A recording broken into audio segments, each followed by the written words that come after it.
ನಮಸ್ಕಾರ. ಕನ್ನಡ ಒನ್ ನ್ಯೂಸ್ಗೆ ಸ್ವಾಗತ. ನಾನು ನಿಮ್ಮ ಭಾಗ್ಯನಾರಾಯಣ ಬೊಗ್ಗವರಪು. ತಿರುಪತಿ ದೇವಸ್ಥಾನದಲ್ಲಿ ಒಂದಲ್ಲ ಒಂದು ಹಗರಣ ಬೆಳಕಿಗೆ ಬರ್ತಾನೆ ಇದೆ.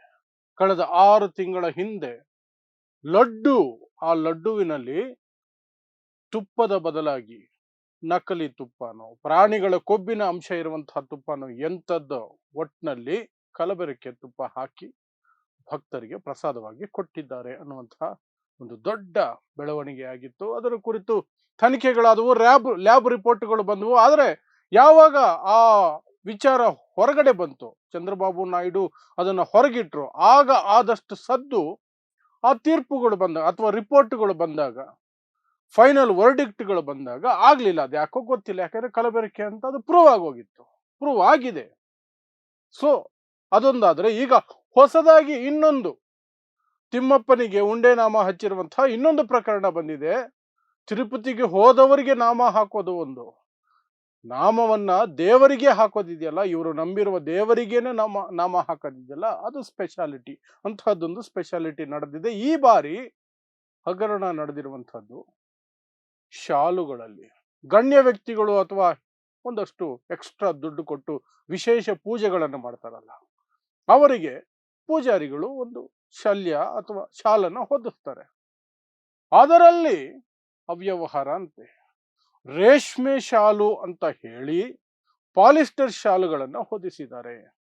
1400 ರೂಪಾಯಿ ಚಾರ್ಜ್ ಮಾಡಿ, 1400 ರೂಪಾಯಿ ತಿರುಪತಿ ಟ್ರಸ್ಟ್ಗೆ ಬಿಲ್ ಮಾಡಿ ತರಿಸ್ತಾ ಇದ್ದಂತಹ ಆ ಪಾಲಿಸ್ಟರ್ ಬಟ್ಟೆಗಳು ಕೇವಲ 100 ರೂಪಾಯಿಯ ಬಟ್ಟೆಗಳು. ಸೊ 1300 ರೂಪಾಯಿ ಒಂದು ಶಾಲಲ್ಲಿ. ಇದು ಕಳೆದ 10 ವರ್ಷದಿಂದ ನಡ್ಕೊಂಡು ಬರ್ತಾ ಇದೆಯಂತೆ, 10 ವರ್ಷದಿಂದ. ಸೊ ಇಲ್ಲಿಯವರೆಗೆ ಆಗಿರುವಂತಹ ಬೆಳವಣಿಗೆಗಳು ಏನು ಇದ್ರ ಬಗ್ಗೆ ಅಂತ. ಸೊ ನಾನು ಹೇಳ್ದಂಗೆ, ತಿರುಪತಿ ತಿರುಮಲ ದೇವಸ್ಥಾನಂ ಟ್ರಸ್ಟ್, ಇದು ತಿರುಪತಿ ದೇವಸ್ಥಾನ ತಿರುಮಲ ದೇವಸ್ಥಾನವನ್ನ ನೋಡಿಕೊಳ್ಳುವಂತಹ ಒಂದು ಟ್ರಸ್ಟ್. ಆ ಟ್ರಸ್ಟ್ ನಡೆಸುವಂತಹ ವಿಶೇಷ ಪೂಜೆಗಳು, ಅಥವಾ ಯಾರಾದರೂ ವಿಶೇಷ ಪೂಜೆ ಬೇಕು ಅಂತ ಮನವಿ ಸಲ್ಲಿಸಿದಾಗ, ಅಥವಾ ಗಣ್ಯ ವ್ಯಕ್ತಿಗಳು ಬಂದಾಗ ಆ ಪೂಜೆಯನ್ನ ಮಾಡಿ, ಆ ಪೂಜೆಯ ಭಾಗವಾಗಿ ಒಂದು ಶಾಲನ್ನ ಶಲ್ಯವನ್ನ ಹೊದಿಸ್ತಾರೆ. ಅದು ಆಶೀರ್ವಾದವೂ ಹೌದು, ಗೌರವವೂ ಹೌದು ಅನ್ನೋ ರೀತಿಯಲ್ಲಿ ಆ ಒಂದು ಬಟ್ಟೆಯನ್ನ ವಿಶೇಷವಾಗಿ, ಯಾಕೆಂದ್ರೆ ಅದು ಪೂಜೆಗೆ ಸಂಬಂಧಪಟ್ಟಿದ್ದು, ತಿರುಪತಿಗೆ ಸಂಬಂಧಪಟ್ಟಿದ್ದು, ಕೋಟ್ಯಾಂತರ ಭಕ್ತರಿಗೆ ಸಂಬಂಧಪಟ್ಟಿದ್ದು, ಹಾಗಾಗಿ ಅದಕ್ಕೇನೋ ಒಂದು ಮಹತ್ವ ಇರುತ್ತೆ. ನಂಬಿಕೆ ಇರುವವರಿಗೆ ಬಹಳ ದೊಡ್ಡ ನಂಬಿಕೆ, ಬಹಳ ದೊಡ್ಡ ಮಹತ್ವ ಇರುತ್ತೆ. ಅದನ್ನು ತಲೆಬಾಗಿ ಹೆಗಲ ಮೇಲೆ ಹಾಕಿಸ್ಕೊಳ್ತಾರೆ. ಇದನ್ನ ರೇಷ್ಮೆ ಬಟ್ಟೆಯಲ್ಲಿ ಮಾಡಬೇಕು ಅನ್ನುವಂಥದ್ದು ಮೊದಲಿನಿಂದಲೂ ಸಹ ನಡ್ಕೊಂಡು ಬಂದಂತಹ ಪರಂಪರೆ. ಅದರ ಭಾಗವಾಗಿ 2015ರಲ್ಲಿ ಹೊಸದಾಗಿ ಟೆಂಡರ್ ಕರೆದು ಒಬ್ಬರಿಗೆ ಕಾಂಟ್ರಾಕ್ಟ್ ಕೊಟ್ಟಿದ್ದಾರೆ. ಆ ಕಾಂಟ್ರಾಕ್ಟ್ ಕೊಟ್ಟಿರುವಂತಹ ವ್ಯಕ್ತಿ 10 ವರ್ಷದಿಂದ ಸಪ್ಲೈ ಮಾಡ್ತಾನೆ ಇದ್ದಾರೆ. ಇವರು ಅದನ್ನ ಬಳಸ್ಕೊಂಡೇ ಬರ್ತಿದ್ದಾರೆ. ಒಂದು ಶಾಲಿಗೆ 1400 ರೂಪಾಯಿ. ಯಾಕೆಂದ್ರೆ ಅದು ಉತ್ಕೃಷ್ಟ ರೇಷ್ಮೆಯಿಂದ ಮಾಡಿದಂತಹ ಶಾಲು ಅಂತ ಅದಕ್ಕೆ ಒಂದು ಬೆಲೆ. 1400 ರೂಪಾಯಿಗಳು ಪ್ರತಿಯೊಂದಕ್ಕೆ. ಅಂತ ಬಲ್ಕ್ ಆರ್ಡರ್ ಆಗಿರೋದ್ರಿಂದ ಕಡಿಮೆನೆ ಅಂತ ಹೇಳಬೇಕು, ಯಾಕಂದ್ರೆ ಪ್ಯೂರ್ ಸಿಲ್ಕ್ ಇನ್ನೂ ಕಾಸ್ಟ್ಲಿ ಆಗುತ್ತೆ. ಬಟ್ 1400 ರೂಪಾಯಿ ಲೆಕ್ಕದಲ್ಲಿ ಇವರಿಗೆ ಬರ್ತಿತ್ತು. ಆದರೆ ಇತ್ತೀಚೆಗೆ ಯಾರಿಗೋ ಅನುಮಾನ ಬಂದು ಅದರ ಬಗ್ಗೆ ದೂರು ಕೊಟ್ಟಿದ್ದಾರೆ. ದೂರು ಕೊಟ್ಟ ನಂತರ ಆ ಶಲ್ಯಗಳನ್ನ, ಆ ಶಾಲುಗಳನ್ನ ಸೆಂಟ್ರಲ್ ಸಿಲ್ಕ್ ಬೋರ್ಡ್ಗೂ ಸಹ ಕಳಿಸಿದ್ದಾರೆ, ಇನ್ನೊಂದು ಸಂಸ್ಥೆಗೂ ಸಹ ಕಳಿಸಿದ್ದಾರೆ. ಅದರ ಗುಣಮಟ್ಟವನ್ನ ಪರೀಕ್ಷೆ ಮಾಡಿ ಇದು ಯಾವುದರಿಂದ ಮಾಡಿದ ಬಟ್ಟೆ ಅಂತ ತಿಳಿಸಿ ಅಂತ ಸರ್ಕಾರ ಕಳಿಸಿರೋದು. ಹೊರಗಡೆ ಬಿತ್ತು, ಏನು ಇದು ರೇಷ್ಮೆ ಅಲ್ಲವೇ ಅಲ್ಲ, ರೇಷ್ಮೆಗೆ ಇದಕ್ಕೂ ಸಂಬಂಧನೇ ಇಲ್ಲ, ಇದು ಪಾಲಿಸ್ಟರ್ ಬಟ್ಟೆ. ಇದರ ಬೆಲೆ ಹೆಚ್ಚು ಅಂದ್ರೆ 100 ರೂಪಾಯಿ ಇರಬಹುದು. 100 ರೂಪಾಯಿಯಿಂದ ಬಟ್ಟೆಯನ್ನ 1400 ರೂಪಾಯಿ ಅಂತ ಹೇಳಿ ಇಲ್ಲಿಯವರೆಗೆ ಸಪ್ಲೈ 10 ವರ್ಷಗಳಿಂದ ಮಾಡಿದ್ದರ ಲೆಕ್ಕ ತಗೊಂಡಾಗ, ಇಲ್ಲಿಯವರೆಗೆ ಬಳಸಿರುವ ಶಾಲುಗಳ ಲೆಕ್ಕ ತಗೊಂಡಾಗ ಸುಮಾರು 54 ಕೋಟಿ ರೂಪಾಯಿಗಳನ್ನ ಗುಳುಂ ಮಾಡಿರೋದು. 54 ಕೋಟಿ ರೂಪಾಯಿಗಳನ್ನ ಗುಳುಂ ಮಾಡಿದ್ದಾರೆ ಅಂತ. ಅದನ್ನ ಈಗ ಆಂಧ್ರ ಪ್ರದೇಶ ಸರ್ಕಾರ ರದ್ದು ಮಾಡಿದೆ. ಫಸ್ಟ್ ಆಫ್ ಆಲ್ ಆ ಸಪ್ಲೈನ ರದ್ದು ಮಾಡಿದೆ. ಅದರ ಜೊತೆಗೆ ACB, ಆಂಟಿ ಕರಪ್ಷನ್ ಬ್ಯೂರೋ, ಅಲ್ಲಿ ಕೊಟ್ಟಿದ್ದಾರೆ ತನಿಖೆ ಮಾಡಿ ಅಂತ. ಈಗ ಅದು ತನಿಖೆ ಮಾಡಿ, ಯಾರು ದೇವಸ್ಥಾನದವ್ರಿಗೆ ಗೊತ್ತಿಲ್ಲದೆ ಸಪ್ಲೈ ಮಾಡ್ತಿರುವವರೇ, ಆ ಕಂಪನಿಯವರೇ ಮೋಸ ಮಾಡ್ಕೊಂಡು ಬರ್ತಿದ್ರ, ಅಥವಾ ದೇವಸ್ಥಾನದವರು ಸಹ ಭಾಗಿಯಾಗಿದ್ರ?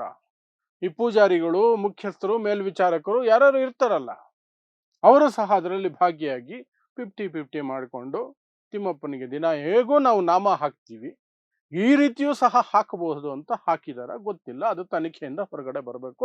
ಈ ಹಿಂದೆ ಸಾಕಷ್ಟು ಸಣ್ಣ ಪುಟ್ಟ ಘಟನೆಗಳು ಅಥವಾ ಅವ್ಯವಹಾರಗಳು ಹೊರಗಡೆ ಬಂದಾಗಲೂ ಸಹ ಒಳಗಿನ ಸಿಬ್ಬಂದಿ ಪೂಜಾರಿಗಳೂ ಸಹ ಭಾಗಿಯಾಗಿರುವಂತಹ ಸಾಕಷ್ಟು ನಿದರ್ಶನಗಳು ಇಲ್ಲಿವರೆಗೆ ನಡೆದಿದ್ದಾವೆ. ಇದರಲ್ಲೂ ನಡೆದಿರಬಹುದು.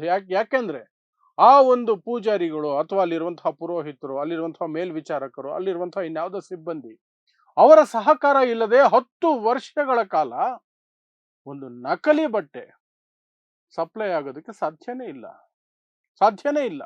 ಯಾವುದೋ ಒಂದು ಘಟ್ಟದಲ್ಲಿ ಯಾರೋ ಒಬ್ಬರ ಕಣ್ಣಿಗೆ, ಯಾರೋ ಒಬ್ಬರ ಸೂಕ್ಷ್ಮತೆಗೆ ಅದು ತಿಳಿದಿರಬೇಕಾಗತ್ತು.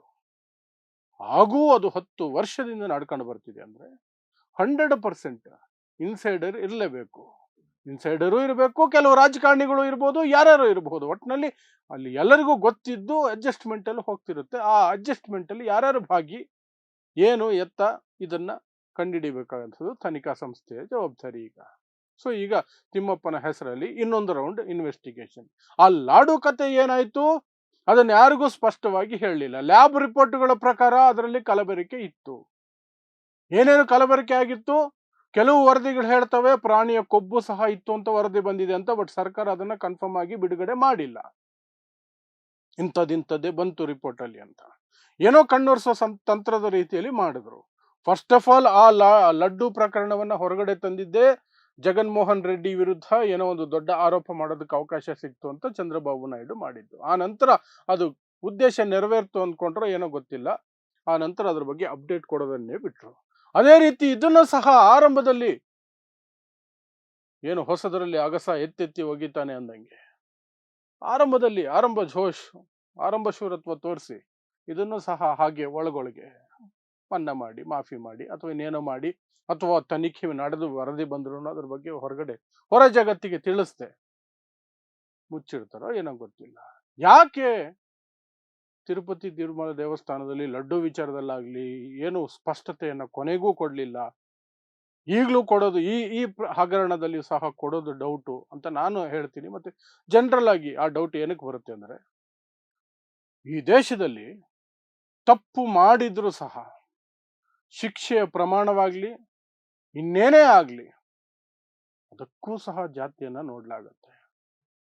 ತಿರುಪತಿ ಆಲ್ಮೋಸ್ಟ್ 90% ಬ್ರಾಹ್ಮಣರಿಂದ ಕಂಟ್ರೋಲ್ ಇಟ್ಕೊಂಡಿರುವಂತಹ ಒಂದು ದೇವಸ್ಥಾನ. ಹುಂಡಿ ತುಂಬುತ್ತೆ, ಇವರು ಹೊಟ್ಟೆನೂ ತುಂಬುತ್ತೆ.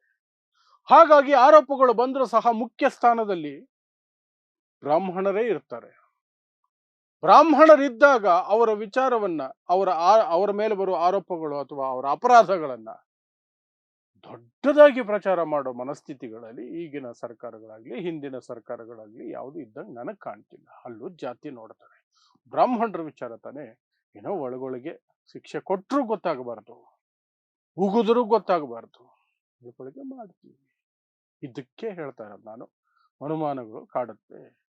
ತನಿಖೆ ಆದರೂ ಸಹ ಜನಕ್ಕೆ ಗೊತ್ತಾಗಂಗ್ ಮಾಡ್ತಾರ ಏನು ಅಂತ ನೋಡೋಣ ಏನ್ ಮಾಡ್ತಾರೆ ಅಂತ. ಒಟ್ನಲ್ಲಿ 54 ಕೋಟಿ ರೂಪಾಯಿಗಳ ಉಂಡೆ ನಾಮ ತಿರುಪತಿ ತಿಮ್ಮಪ್ಪನಿಗೆ ಇಟ್ಟಿದ್ದಾರೆ ಅನ್ನೋದು ಮಾತ್ರ ಸತ್ಯ.